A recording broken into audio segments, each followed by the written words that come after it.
Well, I thought this team with Dak at quarterback, I thought we had a chance to get to and compete at the top level in this tournament. I really did, and that was our edge here tonight. I thought the quarterback and the experience of the quarterbacks, they might have had a little edge and an area there, but still, I thought our quarterbacks were the edge. Just two throws that I can't have. You can't have in the playoffs. You can't have when you're trying to beat a team like that. You can't have on the road. And, no excuses for that. Those two are 100% on me. Yeah, just disappointed. As I said, I mean, guys that played their asses off, defense who gave us an opportunity to win this game, who played hard against a really, really good offense, a really good team. And for us to only put up the points that we did, that's unacceptable. And it starts with me, and I've got to be better. I mean, that's no other way to sugarcoat it.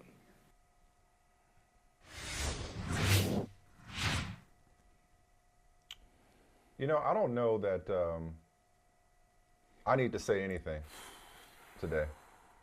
I don't think there's anything I could say that's better than just watching the video over and over of the final play of the game.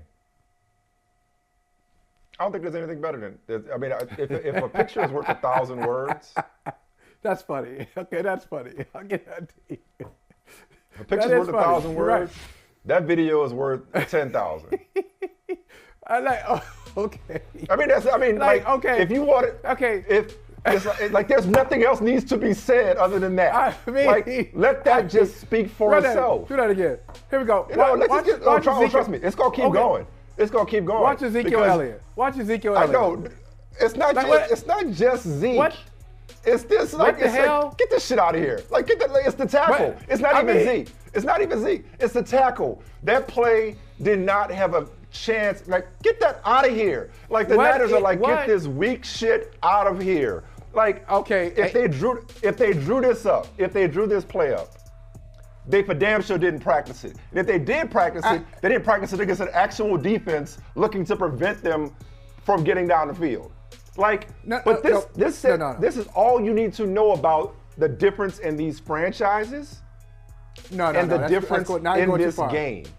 No, I'm not. I told you coming into this game, I told you that the Niners, I didn't say it in this way, but the Niners, I'm focused here, that the Niners were in the Cowboys' heads since last year. And for this game to once again come down to the final play, and for it to be such a debacle on the part of Dallas, it didn't come down to the final play. It just says it all. It didn't come down to the final play. It didn't come down to the final play. You're right. It was a lot of plays before that, and this was never gonna work. No matter what they drew up, it was over. I'm saying for the last play to be so embarrassing yet again, in a different way. It was a different kind of embarrassing from last year, but once again, it was an act of desperation that just blew up in Dallas's face, and San Francisco was like, "Are you serious right now with this?" You're right. A lot of things led up to that final play. It wasn't, the final play didn't decide the game. What I'm saying is it was another memorable final play, memorable for the wrong reasons if you're Dallas. Yeah. And it just shows that San Francisco is the big brother, Dallas is the little brother. And no, that's too much. Okay. That's too much. Go for it. No. But okay. Justify what you saw yesterday in a different way. No, but okay. Look, so everybody, the final score was 19-12, and it was a very, well, it was a very physical game because the Steve Young 49ers put up 19 points. Like, stop. Let's stop with them, first of all. Let's stop. I'll get to them. I'm going to give them credit for yesterday. For what they did yesterday, they did you did what you had to do, right? You did what you had to do. So they beat a Dallas team handily. It was a defensive effort. They made a lot of plays. They made more like emphatic, explosive plays than the Cowboys did. Give them the credit that they deserve. Are they an all-time great team? Do they deserve to be the big brother to Dallas's little brother? No, these are very similarly constructed franchises. Both of them ain't won nothing since the 1990s. Can I just point that out to people? Ain't neither one of them won a thing. So we talk about Dallas. Oh yeah, won a Super Bowl since Barry Switzer. I mean, but at least San Francisco's been where they're going right now several times since then. They're regulars in the NFC Championship game, and they've been in the Super Bowl twice. What Aaron Donald say? Okay. What Aaron Donald say? You're right. Show me the ring. If you ain't first, you're last. You're right. Show me the ring. Okay. But see, okay, I love what you're doing right now.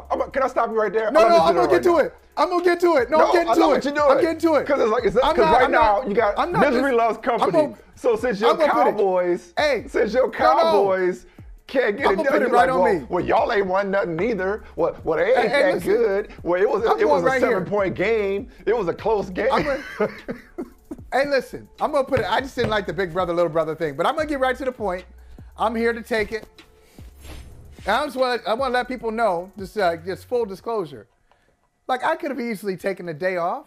I was in Cleveland. Ohio a few hours ago. There was a snow. There was a snow. Was that a shot at me? There was a snow. A shot at me? I'm just saying.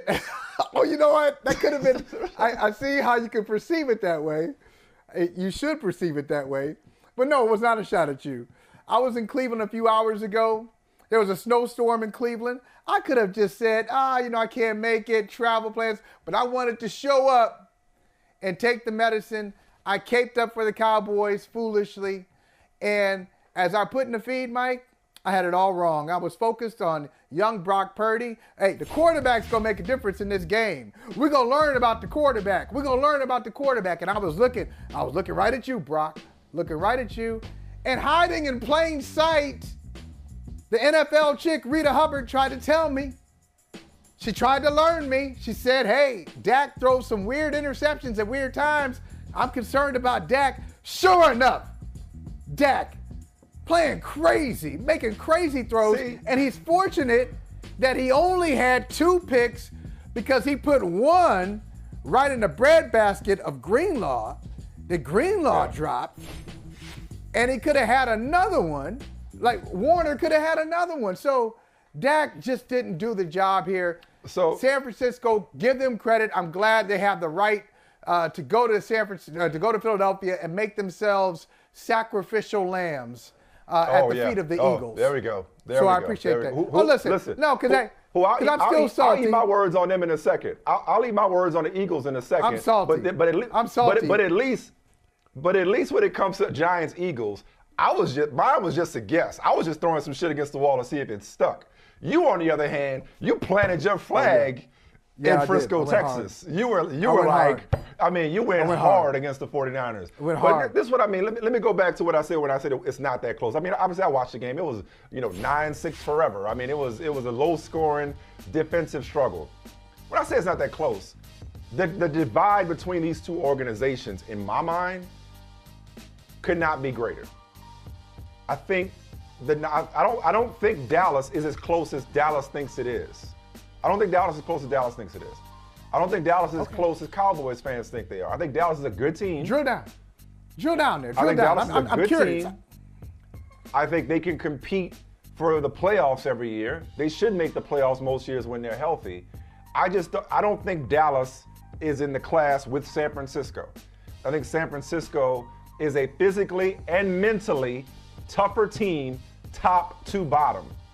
Okay, from the head coach to the quarterback, even the one-time mystery relevant rookie quarterback. I think San Francisco was built to win games like yesterday, whereas Dallas, even if they made it interesting, eventually showed its true colors. And that's not me being a Dallas hater. I gotta stress this. I am not. It doesn't sound like you're being a Dallas hater. It's just the opposite. You've placed too much love and trust in the San Francisco 49ers. So far, so good. Just point out. So far, so good. Okay, but how about this, Mike? They last won a Super Bowl when you were 15 years old. You keep playing games at your age, so I don't know if you were 14, 15, or 16. But you were a teenager. In the NFC Championship game for the third time in the last, 4 years? Okay, so what? They got a chance to go back to the Super Bowl. Dallas hasn't been to the NFC Championship game in 30 years. Why you keep trying to drag San Francisco down in order to prop up Dallas. Because in the tiers, because these tiers, I just don't like. I just hate the way you're framing it. I hate your framing. I'm gonna go to the framer down the street because you ain't making the picture look right. Okay, they haven't won anything, so they're built to win games like this. Oh, they're built to win in the divisional playoffs. I'm crowning them. No, against Dallas. Michael, I told you what the problem was going back to last year. And you said you liked hearing it, so I told you twice what the problem was going back to last year. And sure enough, in critical moments, that manifested itself. That San Francisco, simply put, they have the Cowboys number. San Francisco is just, look, man, all I know, and I don't know, here's what I don't know that Dallas has. I don't know that Dallas. Okay. What I saw yesterday, we talked about Dak and his decision-making, which is brought on by the pressure that the 49ers apply. Not excusing Dak, but the Niners make a lot of people look bad. Their defense make a lot of people look bad, okay? Number one defense. I don't know that Dallas has the coach-quarterback combination. Now, as you call him, Black America's coach, I don't know that Dallas has the coach-quarterback combination to compete with the likes of San Francisco and Philadelphia in the NFC. I think they can. This is Dallas's ceiling. Dallas will get to the playoffs. They'll win a playoff game or two, maybe, but they will not win a championship anytime soon, as long as the 49ers, as presently constituted, and they may lose D'Amico Ryans this offseason, but the 49ers own the Cowboys. Not Jerry Jones. The 49ers own the Cowboys. The 49ers. Let me ask. I mean, it was a 7-point game, let me ask you, but the gap is much different. That last play just showed you the difference in these two teams, in my mind. That last drive just showed you the amount of times that the 49ers that the Cowboys decided to punt when they shouldn't have punted. I know it's 4th and 10, Big Mike. I know it's not you, that Mike. I know it's 4th and 10. I thought they should have gone when for you're down 7, I was surprised. You got to go for that. I said, but I was wrong on that because that was just one I said example. go for it. I said they may not see the ball again, and they did. They got the ball back, and so San Francisco did some stupid things there too. With no timeouts, game should have been over. The field Mitchell ran out of bounds, gave them really gifted them 40 seconds. But I just want to know, my one question for you is, who's the coach-quarterback combination in San Francisco? I know who the coach is, but who's their quarterback? And so I just know how to match up Mike McCarthy. No, I'm saying, so so you mean to tell me, this is why I think you're being alarmist. You mean to tell me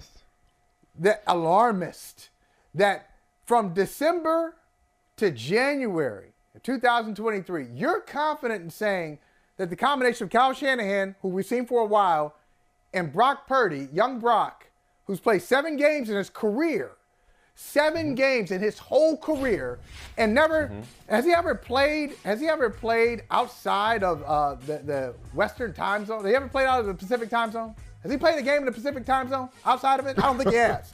So we got 7 games of Brock Purdy, and you think that is greater than the career of Dak Prescott and Mike McCarthy? You're saying something I didn't. You're not okay. Right now, with that last part, you're taking it someplace that I didn't take it. I didn't say Kyle Shanahan and Brock Purdy have a better resume. I said that I don't know that the Cowboys have the coach-quarterback combination to win a championship. Now, let me just remind you, this was supposed to be a blowout for Dallas. This was supposed to be a blowout for Dallas. It was not. You have retreated. I retreated. No, I retreated. But I'm pointing out, I'm reminding you, and I'm reminding, frankly, the viewers that you have yet to be impressed by San Francisco. And it sounds like you're still not impressed by San Francisco. I'm not. I mean, they're fine. I mean, they're good. You know what? They are like. Okay. You know who they are? They are who we thought they were. So the 49ers are a team. They're one of those teams that gets to the game, gets to the conference championship, and you know what? In 20 years, they'll have a reunion over getting to 3 championships in 4 years. Damn, you're a hater. They'll be excited about that. They'll be excited about it. Hey, remember the glory days? Oh, you mean Montana and Rice and Young? You're bitter. You are no, bitter. I am. You are bitter. Because I really hate the way this you team stop right is there. You hate. You can just stop right there. I know. I hate. Dot. Yes. I hate. And then fill in the blanks. I hate how this team is described. And teams like this that are media savvy, that have media savvy people, whether it's John Lynch as a general manager, yeah, it is because they are described in a way as opposed to Jerry Jones. Yeah, that's true. But they're described in a way they have. We talk about them as if they've achieved something. They haven't. They're not on the level. No. They're not on the level. I'm talking about. They're not on the level of Kansas City. Let me be clear. Philadelphia. I didn't say that about Kansas City, bruh. I'm just saying they're not a championship team. I didn't say nothing about Kansas City. I didn't say nothing about anybody else. I'm talking about San Francisco versus Dallas. Okay. Or verse, as some people like to say. San Francisco versus Dallas. That drives me crazy. That drives me crazy. Me too. That's who I'm talking about. Unless I ain't saying intentional. nothing about. I'm saying the coach-quarterback combination that the 49ers have in totality with the offensive system, the defensive personnel, the defensive system, all of it, when you put it all together, it is superior to Dallas. Dallas's defense came to play yesterday. And I'm not even a Cowboys fan. fan. See, Dallas's defense came to play yesterday, okay? We know about the adventures on special teams, okay? Yeah. We talked about Brett Maher. We really should have been talking about Mike McCarthy and punting. That turned out to be the special teams unit that was more problematic than even the kicker was yesterday when it was all said and done. Meanwhile, the Niners kicker hasn't missed a field goal in the playoffs. But that's the details. I'm saying, and I think our man Mike Silver had a report the other day stating what should have been obvious to anybody, what I've been saying since start one, is that Brock Purdy is this team's long-term quarterback, that it's his team now. And it's not that Brock Purdy is Joe Montana. It's not that Brock Purdy is Steve Young. It's not that Brock Purdy is even Jeff Garcia or Colin Kaepernick. Okay? Is he Brock Huard? It is that Brock Purdy is the perfect fit for what they do. Okay. And he enhances what they do in a way that Jimmy Garoppolo could not. Here's a great thing. So look, you know the great thing you could be bitter. You could be a hater. You could run all kinds of misdirection. You know what your argument is right now? How about this? Hold on. How about this? All right. Horns. This is my James Brown moment. Horns. Get a drummer song. I'm gonna show you what your argument sounds like in picture form. Roll that last play again. Your argument is essentially it sounds like the last play of that game. That's what it sounds like. That's what your argument. Like your argument is Ezekiel Elliott at center and a bunch of offensive linemen split out wide, and Ezekiel Elliott getting trucked. This is Michael Holley's argument in a nutshell. This is the game in a nutshell, and this is Michael Holley's defense of the Cowboys in a nutshell. Your defense of the Cowboys is a lot like this. That's the similar execution. Similar execution right there. Okay, they have. Can I just point out? They have me at number 21 is not eligible. Okay. Dude, where are we going? Where the hell are we going with this? He were eligible. Where are we going with this? Eligible. I mean, you got Zeke at center. So what was that about? And Zeke is good in pass protection. Not that kind of pass protection. Not from that position. What in the hell was that? Dude, I'm telling you, there's no way they practice that against resistance. There's no way. I can't defend. I guess what I'm trying to say is San Francisco might be in Dallas's head. Dallas might look at San Francisco and say, we've got to get past this hurdle. We've got to scale this mountain to get to the other side. You know, all that stuff. Lots of sermons there. If you're a good Baptist, you know you've heard that sermon. You got to scale this. You got to get to the other side. There's a mountain, but if you have mustard seed faith, you can get past it. Okay, you've heard that many times. That may be true, but let me tell you, San Francisco is that's no goal for the rest of the league. Maybe for Dallas. Maybe that's the model for Dallas. But for the rest of the league, you keep talking about this quarterback head coach combination. Maybe for Dallas, that's too much. I was talking about Dallas's. I'm saying, but Dallas is in relation the to way San that Francisco. Dak played yesterday and the way, but just in general. Just the way, I mean, I don't think it's superior to Philadelphia's. So wait a minute. Okay, stay right the way there. that Dak played yesterday and the way that Mike McCarthy coached yesterday, I think this loss comes down to both of those individuals. Okay, so you got the car parked. When I look at Dallas, I think it came down to both of those individuals. Your car parked. The car's parked, but it's running. So I'm saying, roll your window down. Hold on. Roll the window down, because you're saying something. So you mean to tell me they need to make a switch? Do they need to replace one or both from those quarterback, head coach, or do they need some type of training, some type of therapy so they can get past this? Is it a mental, psychological thing, or is it just a physical thing where you need to take Mike McCarthy out, you need to take Dak Prescott out, switch up the combos so Dallas can get there? Should they? Probably. Will they? Probably not. I don't think that they're going to so make which a change. one? I think their best hope is to have the bracket fall a certain way, maybe even get a bye to where they don't have to see San Francisco. Maybe it's going to take things got to just break. You can't live like that. You can't live like that. You got to punch the. But listen, you can't run from the bully. You got to punch the bully. I don't want this whole segment to be about just me giving you shit. No.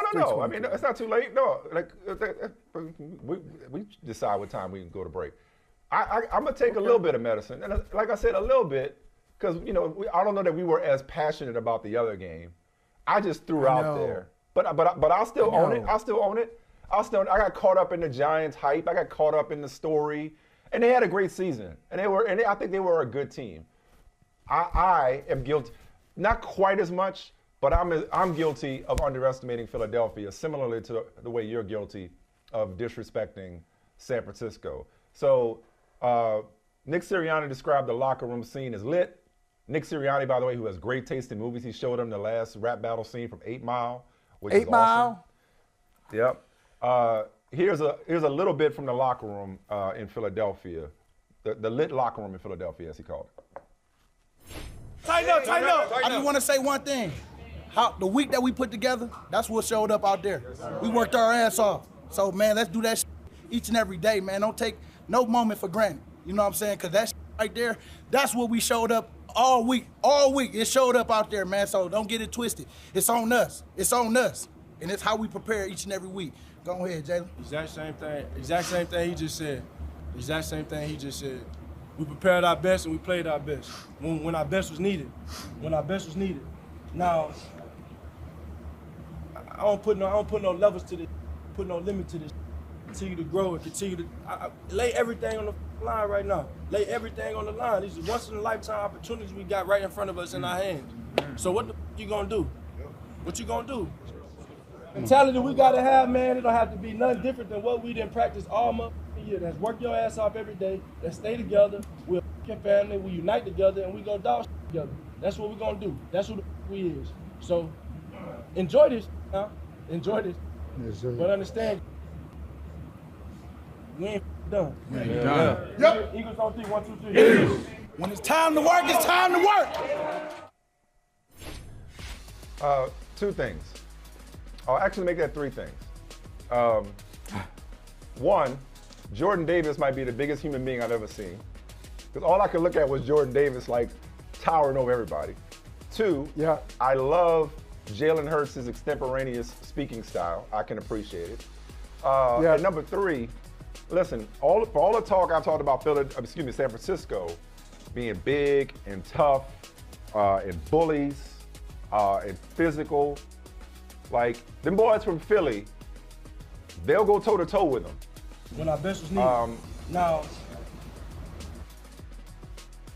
So this week. Okay.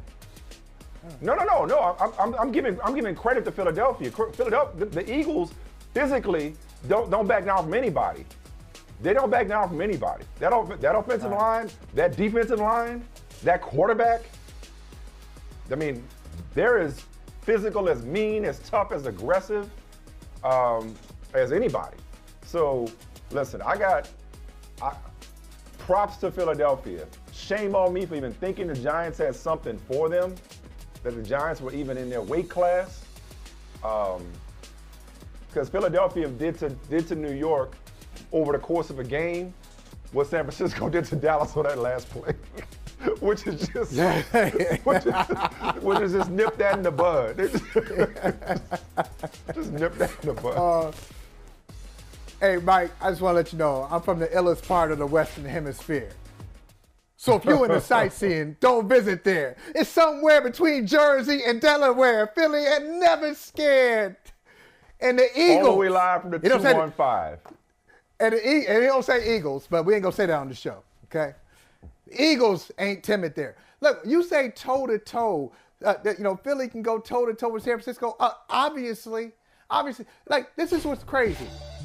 Philly was the best team all year. This is what happens to number one seeds sometimes. Like a little blip happens, and then we just kind of, okay, well, there's Philly.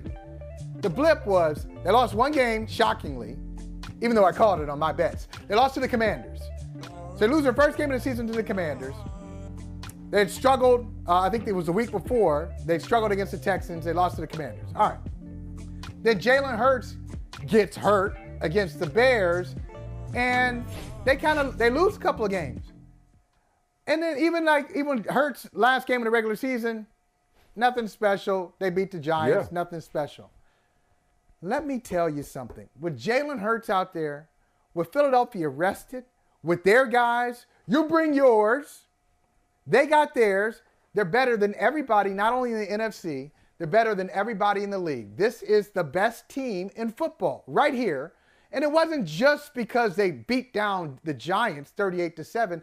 They're the best team. They got the most talent. They got the most creative, engaged coaching staff in football. I mean, like, they scheme it up. They have the personnel to fit the schemes. They've done it consistently all year. They're the best team. So I'm not rooting for. I'm not rooting for it. I'm not going to call it. I'm not going to call it. But let me say, because I've learned enough. I've learned to keep my mouth shut, at least on Monday. I'm going to keep my mouth shut. And I may not even say anything all week, but don't let them get blown out because I'm going to act out. Don't let San Francisco go in there. Yeah, don't let them go in there and crap the bed. Don't let them do it. Because I'm just waiting to say I'm just going to put it out there. Full disclosure. I'm waiting to say I told you so. I'm waiting. I know. I have that in my front pocket and my back pocket. And can I just say, by the way, can we stop with George Kittle's catch? Let's call it great reflexes. It was great hand-eye coordination. Was it a great catch? Was it better than Justin Jefferson? You grew up in Akron, but you were a Steelers fan. What is your beef with the 49ers? Like, I'm just saying, I just hate when people get too much getting credit that they don't deserve. Like Kyle Shanahan went to 2 Super Bowls, blew both of them, and now I'm supposed to, fill in the blank. Let's do Mad Libs. I'm supposed to, come on. Like why he's so great? Why he's so great? Look at that. Okay. He should have caught it the first time. So if I just bounce it in the air and then I catch it, that's a great catch. Was that better than? Was that better than Justin Jefferson? He gets left out of conversations for greatest tight ends far too often. He gets left out of leaving him out of it. No, he doesn't. No, here we go. Because he's as devastating a blocker as the position has seen. Nobody runs after the catch better than he does. That dude's a monster. That was a great catch, Mike? It was a great catch. It was a better throw by a great quarterback. Okay. I think we're a more complete team. I think we're a better team. And we just seem to make plays when it counts. That's all there is to say. What do you guys feel like you're more complete? I think our O-line is better. I think our run game is better. I think our defense is better. I just think our special teams is better. We're just overall a much better team than we were last year. He's the greatest, and he does a great job leading this team, managing the situations. The bigger the moment get, the more calmer he gets, and the team feeds off of that. And it's hard to run the ball in 4 minutes when you know that he could just throw it and get it probably, but it's wise to let the clock run. But he did a great job today. Yeah, playing from behind is never fun. But we had our opportunity to make it a one-score game before half, and didn't take advantage of that. Didn't score a touchdown, that first drive in the second half. We only got 3. And against teams like this, with a quarterback like that, you're gonna have to score 6 and 7. So we didn't do a good enough job of that tonight. Again, disappointment. You play to win. Our goal is to win a Super Bowl, a World Championship, and we didn't accomplish that. So everything that happened this season is kind of null and void in our minds, and it sucks.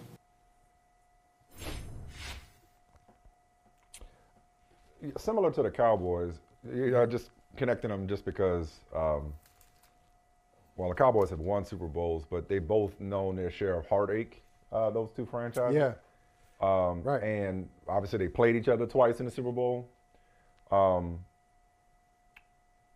don't know. I can't put my finger on it. Maybe it's just bad luck. Maybe it was Von Miller. Maybe it's just not their time. But maybe it kind of feels like something might be missing in Buffalo, or maybe they're the AFC's version of, I don't know, name somebody, Reggie Miller or Karl Malone. Like they just came along at the wrong time, and that time being the time of Joe Burrow. I love the movie Troy, and at the end of it, Odysseus says, "Tell them I lived in the time of Achilles." Everybody in the AFC right now, Josh Allen, and your man Patrick Mahomes, they're living in the time of Joe Burrow. They're living in the time of Joe Burrow. Maybe. I'm just saying. Maybe. I'm just saying. Maybe. I'm just saying. The Bills, sure. Kansas City, perhaps. Maybe. We'll see. The window is my career. I love that. I love that. Conversely, hey man, I love this dude. I love this dude. Conversely, it feels like is it just not in the cards for Buffalo? Same way, if it kind of feels like it, man, is it in the cards for Dallas? Just given what they're up against, like Cincinnati went in there and was like, neutral site this, coin flip this. I mean, they fit so Cincinnati, and you know what the irony of it all, Michael? Can I bring up some old shit? You mind? Far be it from me to bring up old shit. Okay. Come on. This whole Bengals thing that we had going back to last year, which you have since acknowledged that they're different. But I'm saying, they're different. The origin, and they weren't. The origin of but that, they certainly, right. But the was origin Jamar of that, Chase. For those that don't know, right, was the 2021 NFL draft, and them not going offensive line in the first round. I remember saying there's more rounds to the draft, and they got Jackson Carman, who looked pretty good yesterday. Their offensive line in general looked good yesterday despite the injuries. But they went wide receiver in the first round. And I know how you like to build teams. You like to construct from the inside out, dominant lines of scrimmages like the Eagles, offensive and defensive lines. That's the type of teams that you like, right? So the Bengals go in and draft another wide receiver. You like typical Bengals, going for the perimeter guy, But yesterday, they physically manhandled them. They got this flashy quarterback, this all-world quarterback. They got these great wide receivers. They got this running game. They got this offensive-minded head coach. But this is it. This is a team. I mean, I keep beating this horse. That will beat you up. Like Philadelphia, like San Francisco. Cincinnati, we don't talk enough about their defense. Yeah. We didn't talk enough about their defense last year during their playoff run, which was more opportunistic, I would say. Their defense is a problem, okay? And they went in and shut Buffalo down something serious. And the same thing's gonna happen to Kansas City again. So You said Philadelphia was better than everybody left. The Bengals back together. Yeah, they are. Yeah, well, we'll see. We'll see. And I love what they did yesterday, and I love what they've done. It's his conference. In a response. It's his league. That guy right in a there. response, his league. Now, see, now we're going too far. We're going too far. Mm-hmm. But I like Aiden it. I can never like go it. too far. I like your hyperbole. As you say, do everything in moderation, including moderation, right? So, what we got, when you say like Cincinnati fits in that. They're from the same people who say, brought to you by Black Thought is your favorite rapper's favorite rapper. Brought to you by fill in the player. This basketball player, this football player is your favorite player's favorite player. Cincinnati is Pro Football Focus's favorite team, favorite defense. Because on offense, we got it. We talked about Joe Burrow, love him, love everything he says, everything he does. We've got, explosive guys like Jamar Chase and T. Higgins. We can see that. Defensively, though, when you talk about top 5 corners, like in terms of being paid, I bet you a lot of people are looking at Cincinnati's corners and you may not even know who their corners are. Mike Hilton. They got really good safeties, Bates and Von Bell. Shout out Buckeye. All right, so you got a lot of these people who are just really, really good players, and those guys don't always get a lot of credit when they're facing name brand stars. That may be the case with Cincinnati on defense I'm talking about, or maybe it's the position of Cincinnati itself. It's in Cincinnati. It's a small market. I know Buffalo's a small market too, but Buffalo's gotten a lot more attention than Cincinnati has. It could be, Mike, that whole drought that I responded to last year. Oh, Cincinnati Bengals, they haven't won a playoff game in a long time, and it's been 30 years since this, 30 years since that. Mike Brown, all the easy, low-hanging fruit that used to come with the Cincinnati Bengals. But these players and this coach, they've all changed the culture of what it means to be a Cincinnati Bengal. And let me tell you, Bill Parcells said a lot of smart things. When he said, you are what your record says you are, not exactly. Zach Taylor's record is under 500, but I'll tell you, he has done a phenomenal job with this team. And the record doesn't even begin to tell what he's done, what his vision is. He's got a vision and what he means to these players and to this franchise as a whole. So I do like them. I'm going to say it right now. I like them going into Kansas City. Even if, do you? Yeah, no. I like them. Yeah. I like them. All right. I think I'm pleasantly surprised. I think they're going to. Whether Patrick Mahomes, whether he's healthy or not, he's not healthy. Probably shouldn't play. He will play. He shouldn't. I think they're going back to the Super Bowl. I think we got a Cincinnati-Philadelphia Super Bowl. Yeah. I got Cincy, San Francisco, as you know. I know. But the Mahomes injury, nasty. And he's still got a leg up on most of the competition, even when he's on one leg. His mobility, it's not Lamar Jackson being compromised, as in because I think Patrick he's still good enough to beat most teams compromised from a mobility standpoint. He's still good enough to beat most teams from the pocket. I don't think he's good enough to beat Cincinnati. Cincinnati's defense gave him problems last year when he wasn't hurt. Cincinnati has beaten him 3 straight times. I don't see how a hobbled Patrick Mahomes can overcome a balanced Cincinnati offense and that defense. Cincinnati, they got it all, dude. They got it all. They learned how to win in the playoffs pretty quickly. Last year. They got it pretty quickly. Last year, they got it on the road overnight. They got as many playoff wins in the last 2 years as they had in their franchise history prior to that. I think the number is 5. So it's 5-1. Yeah, Burrow was 5-1. He's their all-time playoff leader. He's a Bengals all-time playoff leader, which goes back to like how the narrative changes overnight. So last year, Joe Burrow going into the playoffs with Cincinnati, you say, I said, and maybe other people didn't, same old Cincinnati. And then since last year, he's racked up 5 wins. 5 wins, the one loss being in the Super Bowl, 4th down, midfield against the Rams. So, yeah, I've got all the faith in Cincinnati. They know what they're doing, and they believe in what they're doing. So this is a dangerous group. And the NFL, let's face it, the NFL dismissed them. And we all got caught up in it. Talking about neutral site. Yeah. Should it be neutral site? Pro, con. Should we do it? How about Buffalo, Kansas City, rematch, fast track? And Cincinnati's like, hello? Right. We're the defending AFC champions. Right. What about us? The AFC, look, we may not be the home team, but the road to the Super Bowl goes through us, say the Bengals.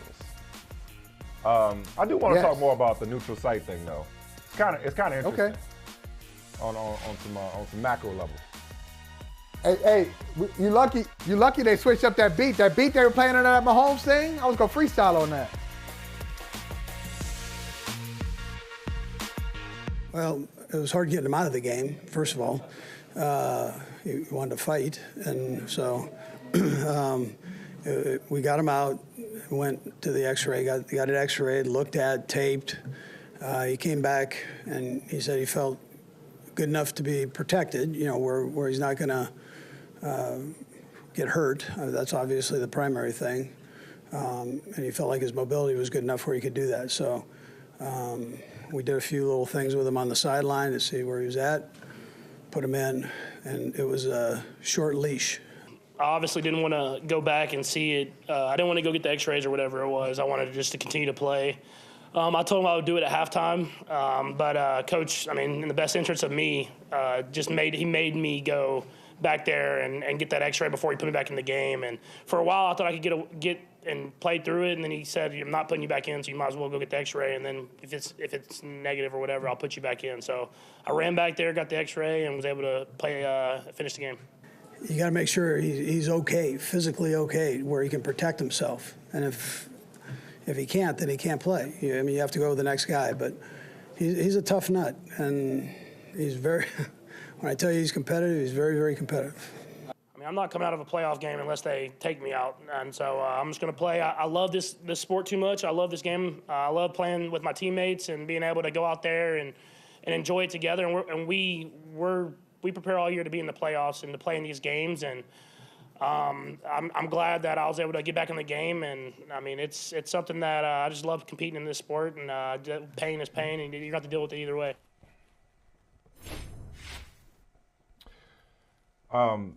So as Zach Taylor put it, the Bengals keep ruining the NFL's plans.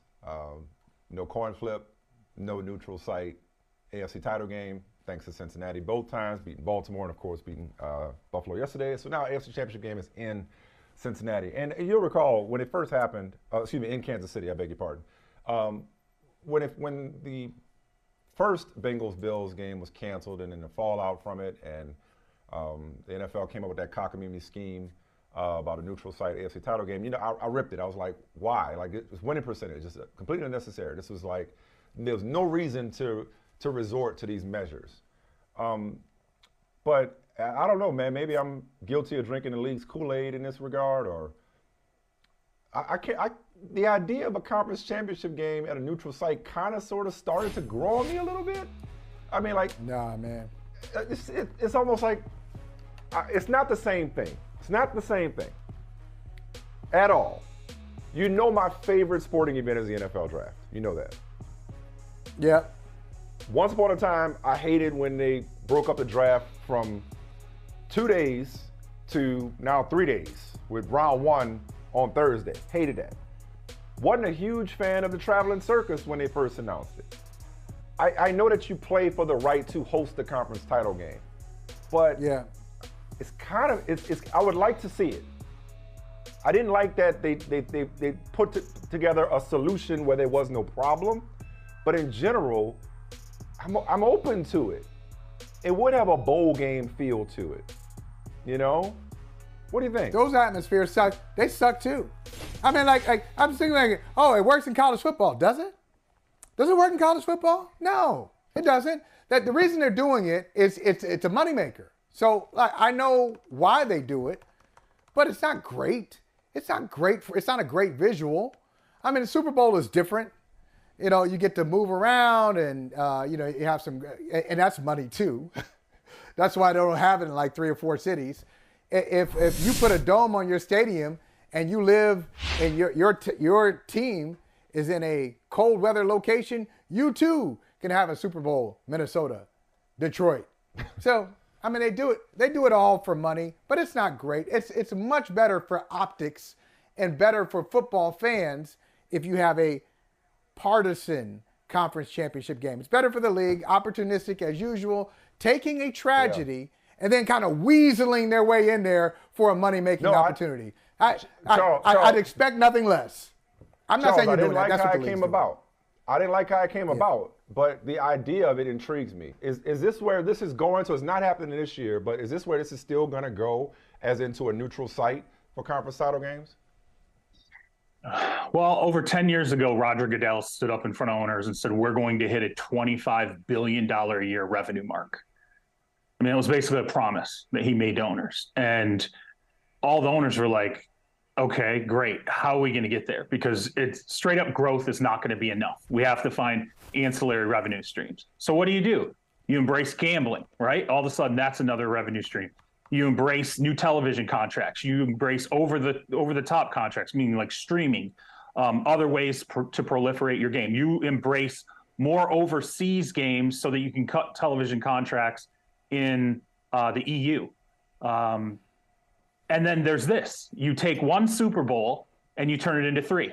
You take one 10-point event and you turn it into 3. That's basically what they're doing is they're sitting there. And I think that's absolutely what that release was about. I think they were floating a balloon.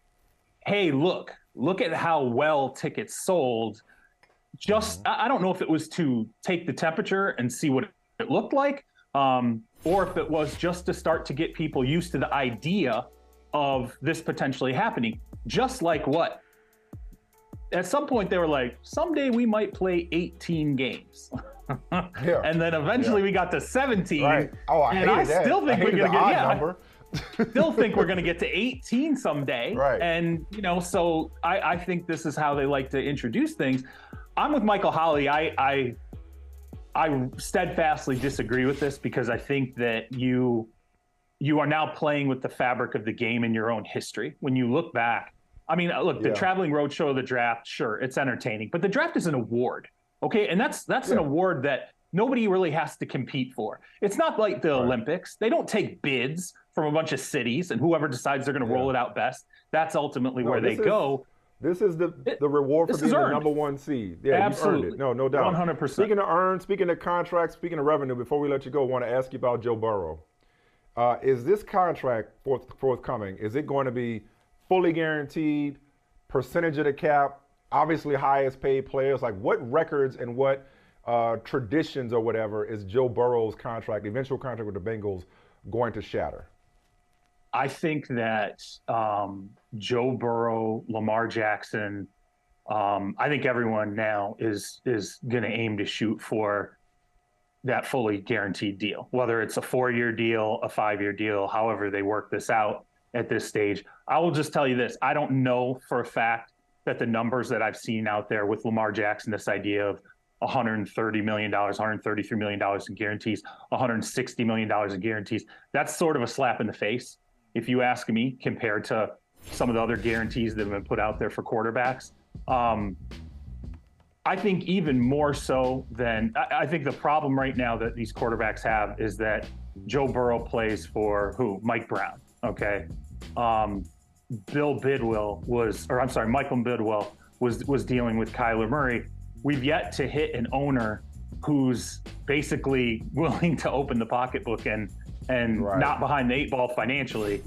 So, you know, I'll just tell you this, the Burrow deal, if he wants to hold out for the fully guaranteed deal, I absolutely think he could do that. Or he could go the Mahomes route and say, you know what, I'll sign a 10-year, $600 million deal. And we'll figure out how to build the team around me. It'll be interesting to see how this goes. I know everybody's hoping that he holds out for the Deshaun Watson deal. You like him? You like them over Kansas City on Sunday? Ooh, there's a reason why these betting odds are so close and that there's no clear favorite. Because legitimately, this is the first time in a long time you could take any one of these 4 teams and choose them.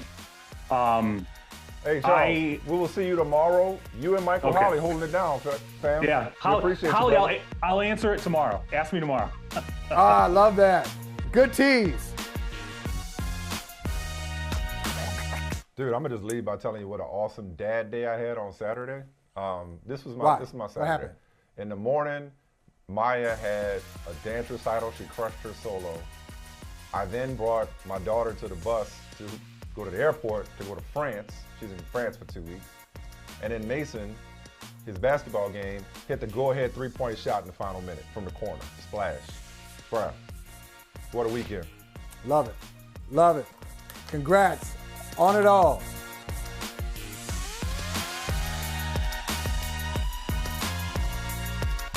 Hey, thank you for watching Brother from Another. If you haven't hit that subscribe button, go ahead and do that now. Don't forget, you can catch us 3 to 4 weekdays on PeacockTV.com and on Sirius XM Channel 85.